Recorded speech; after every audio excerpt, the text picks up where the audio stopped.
I'm with the champ, Charles Martin. How you doing, champ? How you doing, man? How you doing? Good, Good to good. see This you. is Jeff Zimmerman with FightNews.com, and I covered your fight in Dallas at Cowboy Stadium a few years back. Yep, I remember. Yeah, Yeah, man. How you against doing? How you doing? yeah. So, but listen, man, you're a heavyweight champion of the world, and we're going to get into that. We're going to get into your big fight this weekend with King Kong on Fox pay-per-view. But I want to talk about how you got started. I don't think a lot of people know your background because you were late to the sport. Yeah, I actually started boxing when I was about 18. So yeah, that's considered pretty much late. But I'm glad I did because I didn't end up being a welterweight or a middleweight. I'm a heavyweight. So I guess it's kind of beneficial in the long run to not have those early miles on you. You know what I mean? On your body, all that tax on your body. You know what I mean? So yeah, man. I started at 18. My first child's mother's brothers were into boxing, so they introduced me to it. I used to hit the gyms and stuff like that at 18, and I didn't really get serious with it until I got an opportunity to go to California, to move to California and get into that boxing school out there, the All American Heavyweights. So yeah, man, I just tightened up and got really on it. You know what I mean? I was already familiar with it, so I got on it. They flew me out there for a 2 week assessment, like an assessment or something like that, to see where I'm at, see where my physical attributes were, and how good I was. And they flew me back home, and I think 2 weeks later they called me and said, hey, you're coming out here, man. You're coming to live in California. It changed my life. That was the most blessed and exciting moment of my life. It just it welcomed me into the door of boxing, man. Like, for real. So it was just a beautiful thing, man. And I just took the opportunity and ran with it, man. There was no way I could. Yeah, even just going through the bumps, the bruises, the blood, the sweat, the tears, like, literally, there was no way I could just say, I'm hanging it up. I don't want to do it. You know what I mean? I literally made myself, who I am. I would go home and be like, man, that guy got the best of me. He jumped on me, and I kind of hesitated. You just got to go through these things and meditate, and you know what I mean? I used to go to the ocean down there in California. I used to go to the ocean at nighttime and, sit there and meditate and think about where I wanted to be in the next couple of years, and, just things like that, just taking advantage of my situation, and kind of paving my own way. You know what I mean? That's what I did, man. So you were living the It wasn't California easy. Wasn't dream. easy, man. Was not So, easy. but you were living the California dream, so to speak. Yeah. And I wasn't even big enough. Like, they said I was tall enough, but I was like 200 pounds, man. And they had a requirement that was like 235 pounds and up. So they didn't want me. And one of the coaches was like, man, did you hold the pads with him? Y'all need to hold the pads with him. This motherfucker can crack. He just moving around. He ain't sitting down on his punches yet. I was skinny as hell. They was like, the coaches, they like, oh my God, this motherfucker can punch. so so they kept me, man. They kept me around. Yep. So you Until I weren't a gained boxing some fan growing up. You didn't follow boxing, it sounds like. weight. No, pretty much. No, I didn't follow no sports, man. I wasn't like my brothers and stuff. They were big on ESPN and, watching football and basketball and knowing all the players and stuff like that. That wasn't me, man. I was just into other things. I was doing other shit, man.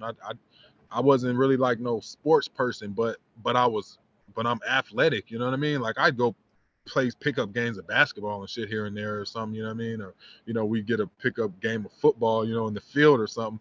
But I never played real football. I never, was on a basketball team and stuff. I think I played my freshman year basketball, and I had went out of town for Christmas break. And I just left, and I didn't even tell the coach, you know what I mean? I missed like 3-4 games, man, and that I came back there, was like, man, you off the team, man. You done, man. So I was like, Yeah, I was well, always irresponsible like that, man. I'm a procrastinator. I was always irresponsible, you know what I mean? As far as like I'll fucking show up at a I'll have a job, and the first week, and you know, into the next week, I'll show up at a shift that's like for 12 o'clock noon. I'll show up at 3 o'clock, and they like, dude, you're fired. What are you doing? Why'd you even come in here? You know what I mean? It's just, I'm always late, man. I'll be late to my own damn funeral. You know what I mean? Like, yeah, it's just something, you know, some things never change, right? Right, and you know, you mentioned the heavyweight school out there, which was big at that time. But being late to as a heavyweight is not a bad thing, as you mentioned. There's a lot of guys that were basketball players, that were football players, that end up getting into boxing late. So that's not uncommon. Yeah, it was. It is. But yeah, man.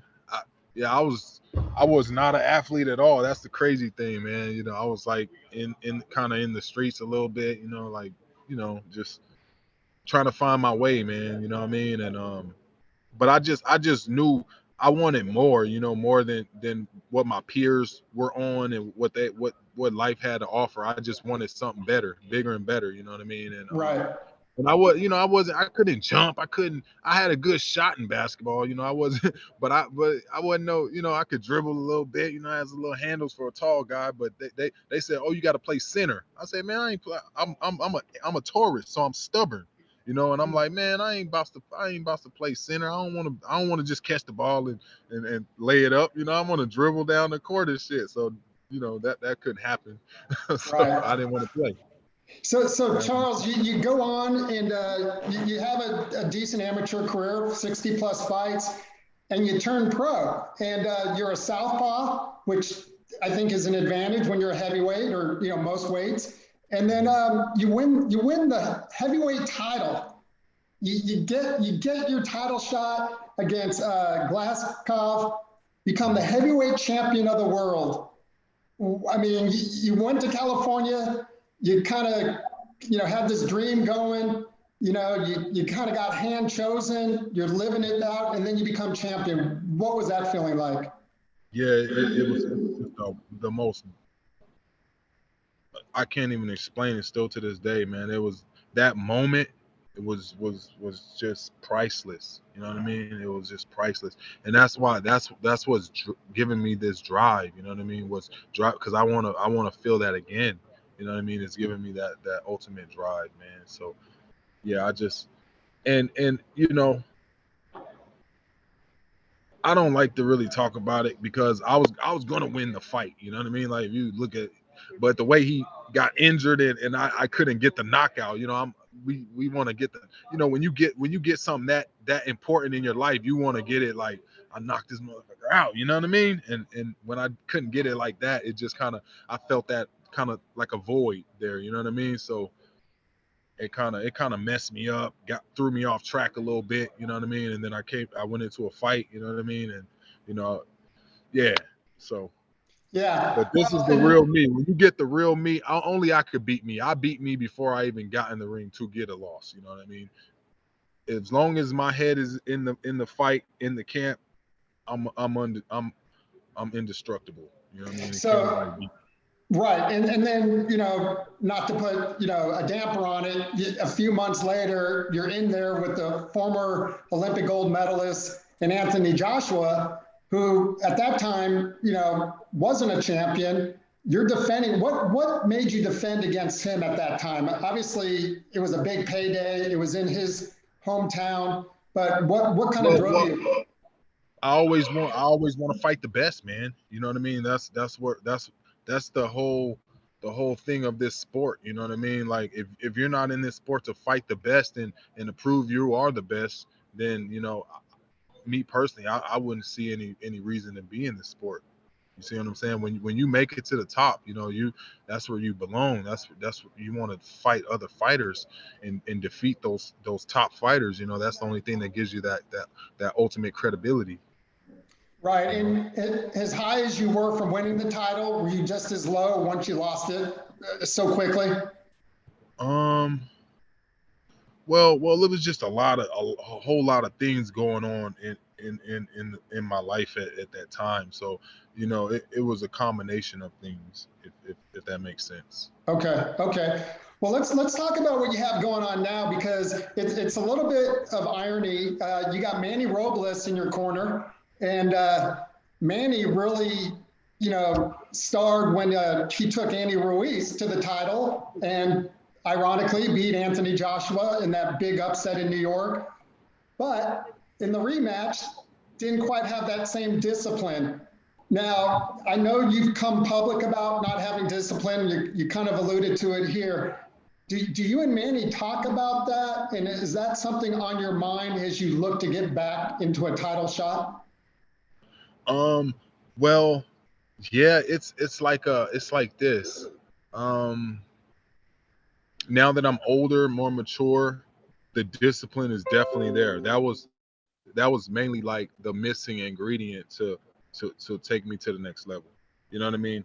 Not only the coach, definitely, because at the time, having an amateur coach to take you all the way to a world championship, you need a world-class coach, trainer to train a world-class fighter. You know what I mean? It's the yin and the yang. You need that.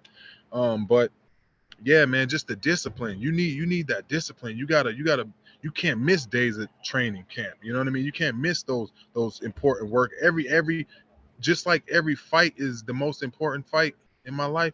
I had to treat every training day as that's one in the bank. That's one in the bank.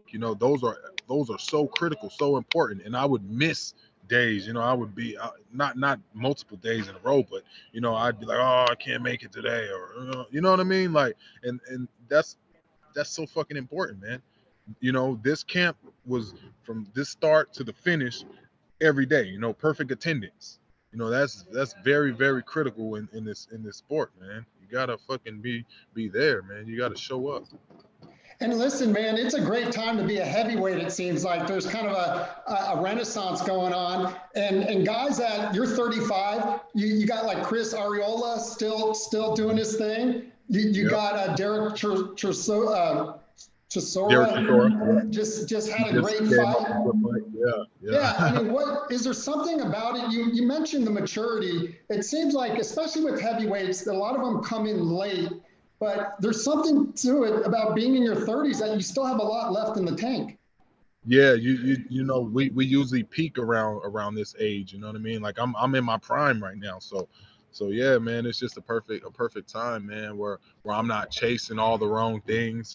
I can literally live boxing right now. You know what I mean? When before I couldn't, especially when I was new to success, money, coming from nothing.